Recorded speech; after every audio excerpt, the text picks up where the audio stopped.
முருகனுக்கு 5 முகங்களா? இதுவரை யாரும் சொல்லாத ஓதிமலை ரகசியம். முருகப்பெருமானுக்கு 6 முகங்கள் அப்படின்னு தான் எல்லாருக்கும் தெரியும்.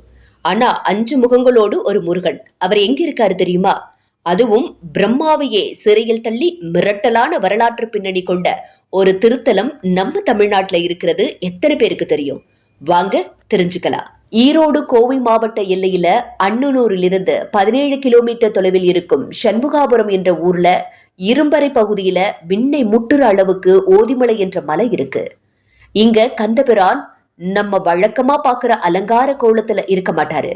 கையில ஜெபமாலையோடையும் கமண்டலத்தோடையும் ஒரு சித்தரை போலவே தவ கோலத்துல காட்சியளிப்பாரு. உலகத்திலேயே முருகப்பெருமான் இந்த கோலத்துல இருக்கிறது இங்க மட்டும்தான். இந்த மலையோட ஒவ்வொரு அடியிலும் ஒரு இறை ரகசியம் ஒளிஞ்சுகிட்டு இருக்கு. இங்க தர்ற மண் பிரசாதம் தான் ஆக சிறந்த அதிசயம். முருகனோட திருவடிகள்ல வச்சு பூஜை செஞ்சு அந்த மண்ணை தான் பிரசாதமா பக்தர்களுக்கு வழங்கப்படுது. தீராத நோயும் என்ன மனக்கவலை இருந்தாலும் ஒரு மகா மருந்தா இந்த மண் இருக்கிறதா இங்க வர பக்தர்கள் மனமாற சொல்றாங்க. இந்த அதிசயம் மட்டுமா இந்த கோவில்ல இருக்கு? மலையேறும் பாதையில ஒரு பாறை இடுக்கிலேந்து தேன் போல வற்றாம கசியிற சுனை தீர்த்தம்தான் 2வது பெரிய அதிசயம். அறிவியலால கூட விளக்க முடியாம ஒரு அற்புதம் அப்படின்னு தான் சொல்லணும்.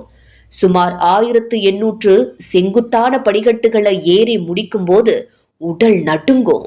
ஆனா உச்சியில போனதும் அங்க வீசுற காத்து, அங்க கண்ணு கெட்டிய தூரம் வரை தெரிகிற பவானிசாகர அணையோட பிரம்மாண்டம், இருந்த களைப்பு மொத்தமா காணாம போயிடும். இங்க இன்னொரு விசித்திரம் என்னன்னா, பொதுவா கோயிலுக்கு முன்னாடி இருக்கிற விநாயகர் முருகப்பெருமானுக்கு பின்னாடி மறைஞ்ச மாதிரி உட்கார்ந்திருக்காரு. இங்க எல்லா நாளும் போய் அவரை பார்க்க முடியாது. வாரத்துல செவ்வாய், சனி, ஞாயிறு மட்டும்தான் இந்த மலைப்பாதையில பக்தர்களுக்கு அனுமதி வழங்கப்படுது. வாழ்க்கையில் ஒரு முறையாவது இந்த அரிய 5 தலை முருகனை நேரில் சென்று தரிசனம் செஞ்சுட்டு வாங்க. அப்புறம் பாருங்க, வாழ்க்கையில எல்லாமே ஏறு முகந்தா. வெற்றிவேல் முருகனுக்கு அரோகரா.